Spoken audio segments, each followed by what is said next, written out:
तो hello students, good morning. Good morning. यहाँ देखिए ध्यान से, थोड़ा कंजंक्शन के बारे में आज आप लोगों को बताया जा रहा है। कंजंक्शन में आप लोगों को दो वीडियोस बनाए जाएंगे, ठीक है। कंजंक्शन जिसे हम लोग समुच्च बोधक अवयव कहते हैं, हम लोग इसके पहले संबंध बोधक अवयव के बारे में जाने हैं। और भी बहुत सारे छोटे छोटे वीडियो क्लिप्स आप लोगों को डाल दिया गया है आप लोगों को अच्छे तरह से समझने के लिए, क्योंकि ग्रामर जो है आप थ्रोली जितना ज़्यादा डीपली इसमें जाओगे उतना ज़्यादा आपको समझ आएगा। तो कंजंक्शन को हम लोग हिंदी में कहते हैं समुच्च बोधक अवयव। अब समुच्च बोधक अवयव को समझने के लिए क्या करेंगे, तो पहले आप लोगों को संबंध बोधक अवयव को समझ लेना होगा, क्योंकि प्रीपोजिशन आप लोग पढ़े होंगे पहले, इसके पहले। तो प्रीपोजिशन में आपको बताया गया होगा जो शब्द संज्ञा या सर्वनाम को वाक्य के दूसरे शब्दों के साथ जोड़ता है वो संबंध बोधक होता है, यानी कि प्रीपोजिशंस होता है। क्योंकि बहुत सारे बच्चे इसलिए पहले बोल रहे हैं प्रीपोजिशन के बारे में, क्योंकि प्रीपोजिशन में और कंजंक्शन में बच्चा हमेशा क्या होता है, दोनों के बीच में डिस्टर्ब हो जाता है कि प्रीपोजिशन क्या है, कंजंक्शन क्या है। इसलिए प्रीपोजिशन पहले वो अलग स्टेज है और ये कंजंक्शन का अलग स्टेज है। क्योंकि कंजंक्शन क्या करता है, तो कंजंक्शन का आपको डिफिनेशन दिया हुआ है, जो शब्द दो शब्दों को, ठीक है, एक ही प्रकार के शब्द हो या अलग अलग प्रकार के शब्द हो, दो शब्दों को, दो वाक्यांशों को, दो शब्द समूहों को, जिसको हम लोग क्लॉजेस वाक्यांश बोलते हैं, दो शब्दों को, दो शब्द समूहों को, वाक्यांशों को, या दो तरह के अगर वाक्यों को जो शब्द जोड़ने का काम करता है वह कंजंक्शन कहलाता है, समुच्च बोधक अवयव कहलाता है। अब इसमें जैसे कि अलग अलग चीज़ों के बारे में यहाँ लिखा कुछ वर्ड्स, जैसे वर्ड्स किसे कहेंगे, क्लॉजेस किसे कहेंगे, फ्रेजेस किसे कहेंगे, सेंटेंसेस किसे कहेंगे, तो इसको समझेंगे अच्छा से। जैसे आपको चारों के लिए चार एग्जाम्पल दे दिया गया है। पहला में आप देखिए, Ram and Shyam will come, Ram और श्याम आएंगे। तो यहाँ देखिए राम भी एक वर्ड है, श्याम भी एक वर्ड है, तो दो वर्ड को जोड़ा, दो शब्दों को जोड़ा, ये वर्ड्स को जोड़ रहा है। ये सेंटेंस जो है आपको एंड जो बीच में लिखा हुआ है, ये एंड क्या कर रहा है, दो शब्दों को जोड़ रहा है, इसलिए यहाँ देखिए शब्दों को जोड़ दिया, तो ये भी एक क्या हो गया, कंजंक्शन हो गया। अब उसके नीचे बढ़ेंगे, देखिए people ignorance and population explosion are two interrelated problems. मतलब पीपल इग्नोरेंस मतलब लोगों का जो एक दूसरे पे ध्यान भटक रहा है, मतलब एक दूसरे के साथ नहीं रह के अलग अलग रह रहे हैं लोग, और पॉपुलेशन एक्सप्लोजन यानी दिन पर दिन आबादी बढ़ता जा रहा है, ठीक है। इसका लोगों का आबादी बढ़ना, इधर हो गया पीपल इग्नोरेंस, ये दोनों अलग अलग तरह के क्या है, तो फ्रेजेस है। तो ये दो फ्रेजेस को जोड़ रहा है, इसलिए यहाँ फ्रेजेस का ऑप्शन दिया आपको। उसके बाद देखिए, she said that she would come, वो कहती है कि वह आएगी, उन्हें आना चाहिए, ठीक है। तो यहाँ देखिए, शी सेड उन्होंने कहा, सी वुड कम वह उन्हें आना चाहिए। तो यहाँ दो तरह के क्या किया, तो क्लॉजेस मतलब छोटे छोटे वाक्यों को, उपवाक्यों को जोड़ने का काम किया, इसलिए इसको हम क्लॉज कहते हैं, ठीक है। अब लास्ट में देखिए, Manoj is my friend, Manoj मेरा दोस्त है, he is not good person, वह अच्छा व्यक्ति नहीं है। तो यहाँ देखिए दो तरह के वाक्य है, दोनों वाक्यों को बट क्या कर रहा है, जोड़ रहा है। तो यहाँ पर दो वाक्यों को जोड़ रहा है, इसलिए यहाँ पर ऑप्शन दे दिया आपको, सेंटेंस कनेक्टर हो गया ये, मतलब सेंटेंस को जोड़ रहा है। अब इसके बाद आगे बढ़ेंगे, जैसे आपको पूरा बहुत सारा कॉमन कंजंक्शन के बारे में दिया हुआ है, जो जो हम लोग मेनली यूज़ करते हैं। हम लोग सेंटेंसेस में बहुत सारे कंजंक्शंस का यूज़ लेते हैं, जैसे कि आप देखिए, एंड मीन्स और होता है, सबका हिंदी साथ लिख दिया गया, एंड मीन्स और होता है, अदरवाइज और एल्स लिखिए तो उसका मीनिंग होता है नहीं तो, ठीक है।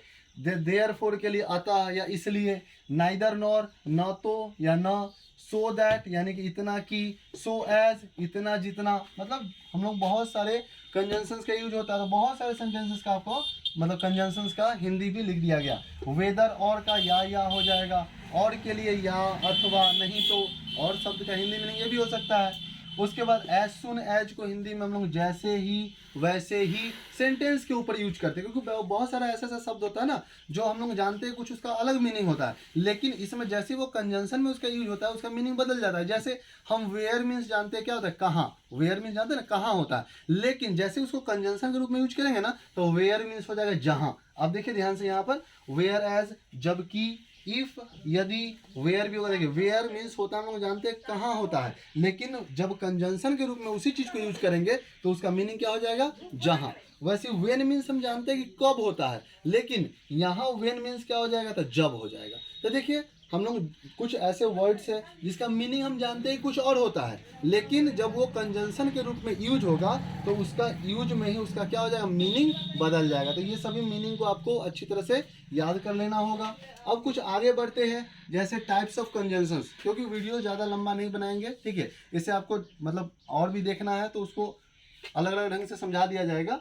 तो टाइप्स ऑफ कंजंक्शन यानी कंजंक्शन के प्रकार, हम लोग जैसे बचपन में आप लोगों को बताया गया होगा या बेसिक्स आप लोग पढ़े होंगे, जूनियर ग्रामर वगैरह पढ़े होंगे, तो उसमें आपको कंजंक्शन दो ही प्रकार का बताया गया होगा। एक होता है सबऑर्डिनेटिंग कंजंक्शन, एक होता है कोऑर्डिनेटिंग कंजंक्शन। अब लेकिन अब जो आपको पढ़ना है, अब आपको कंजंक्शन 4 प्रकार के पढ़ना है। अब पहले बता दें, जो आप लोग पहले याद कर चुके होंगे, कोऑर्डिनेटिंग कंजंक्शन और सब ऑर्डिनेटिंग कंजंक्शन में बच्चा को बहुत छोटा सा डिफिनेशन दिया जाता था। कोऑर्डिनेटिंग कंजंक्शन में बस इतना बताया जाता था कि जो शब्द एक ही तरह के वाक्यों को जोड़ता है, जैसे कि नाउन को जोड़ दिया, Ram and Shyam and friends, तो राम भी नाउन है, श्याम भी नाउन है, तो राम और श्याम को एंड जोड़ा तो ये हो गया कोऑर्डिनेटिंग। इस तरह से बताया जाता था कि जो शब्द एक ही प्रकार के शब्दों को जोड़ता है, चाहे नाउन को जोड़े, प्रोनाउन को जोड़े, वर्ब को जोड़े, ठीक है, तो जो एक ही प्रकार के शब्दों को जोड़ता था उसे हम क्या कहते थे? कोऑर्डिनेटिंग कंजंक्शन कहते थे। और जो शब्द दो तरह के वाक्यों को जोड़ता था, दो तरह के वाक्यांशों को जोड़ता था, उसे हम सब ऑर्डिनेटिंग कंजंक्शन कहते हैं। तो ये तो हो गया बेसिक तौर पे जो हम लोग पहले पढ़ चुके हैं, लेकिन अब इसे हम लोग थोड़ा सा और थ्रोली डीपली जाएंगे इसके बारे में। जैसे आप लोगों को 4 प्रकार के अब कंजंक्शन के बारे में पढ़ना है। जैसे पहला हो गया कोऑर्डिनेटिंग कंजंक्शन, दूसरा का नाम है सबऑर्डिनेटिंग, ये दोनों तो रहेगा ही, साथ में 2 और ऐड हो गया। तीसरा का नाम है करेक्टेटिव, ठीक है, कोरिलेटिव, इसको बोलिए कोरिलेटिव कंजंक्शन, और लास्ट है कंपाउंड कंजंक्शन, ठीक है। अब सबके बारे में जानेंगे, तो सबसे पहले हम लोग जानेंगे कोऑर्डिनेटिंग।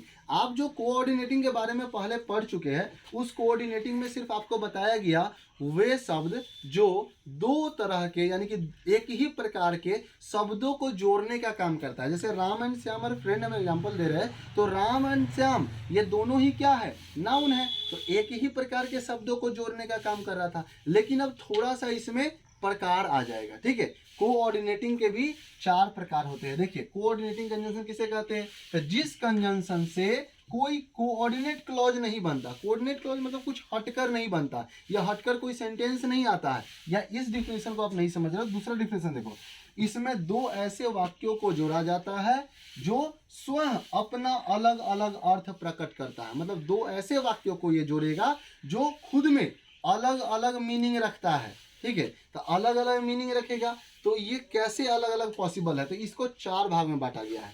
पहला हो गया ये, मतलब पहला को देखिए, पहला का नाम है कॉम्युलेटिव कंजंक्शन। कॉम्युलेटिव किसे कहते हैं? हिंदी में लिख दिया है संयोजक, जो जोड़ता है, संयोग करता है, जुड़वाता है, ठीक है। जैसे इसमें आपको एग्जाम्पल भी लिख दिया गया है कि आप एग्जाम्पल देख के भी समझ जाओ, या फिर वो जैसे जैसे कहीं एंड आ गया, कहीं ऑल्सो आ गया सेंटेंस में, बोथ एंड आ गया, एज वेल एज आ गया, नाउ आ गया, टू आ गया, नाउ लेस देन आ गया, तो ये सब शब्द जैसे ही कंजंक्शन के जगह में आएगा ना, आप डायरेक्टली समझ जाना वो कौन सा कंजंक्शन है? तो कॉम्युलेटिव कंजंक्शन है। अब कॉम्युलेटिव कंजंक्शन किसका प्रकार है? तो कॉम्युलेटिव कंजंक्शन कोऑर्डिनेटिंग कंजंक्शन का प्रकार है।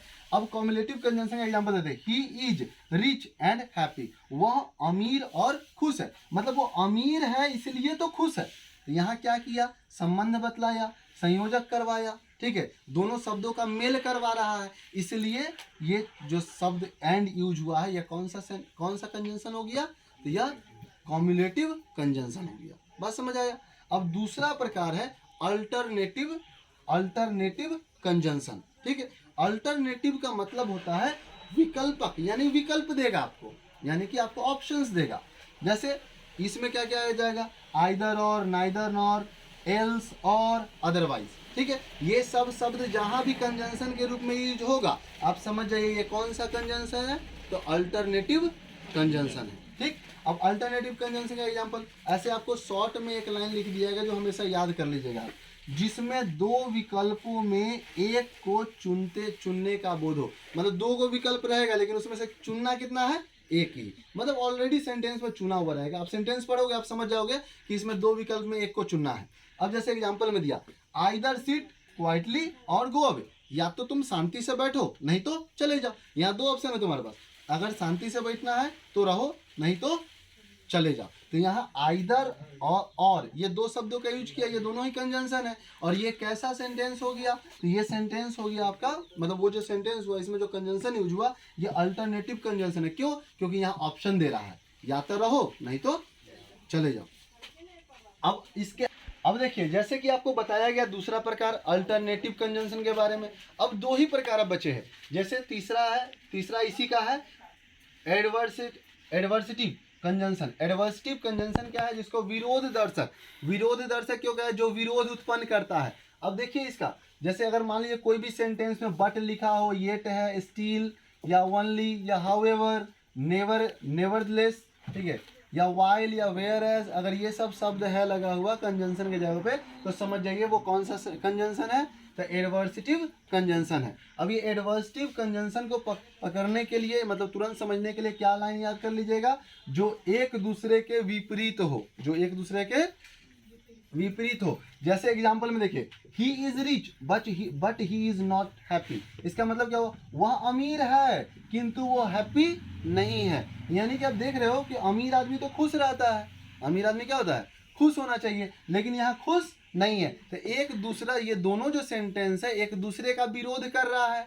कभी भी अमीर आदमी तो खुश होना चाहिए था, लेकिन यहाँ अमीर आदमी खुश नहीं है। तो यहाँ जो बट यूज हुआ है, यह कौन सा किसका एग्जाम्पल हो जाएगा? तो ये एडवर्सिटिव कंजंक्शन यानी कि विरोध दर्शक है, यानी कि विरोध उत्पन्न कर रहा है, विरोध दिखा रहा है आपको कि यहाँ दोनों सेंटेंस में विरोध नहीं होना चाहिए, यहाँ विरोध हो रहा है। वो अमीर है किंतु खुश नहीं है, तो यहाँ विरोध उत्पन्न किया या विरोध आपको दिखा रहा है, इसलिए यह विरोध दर्शक कहलाएगा।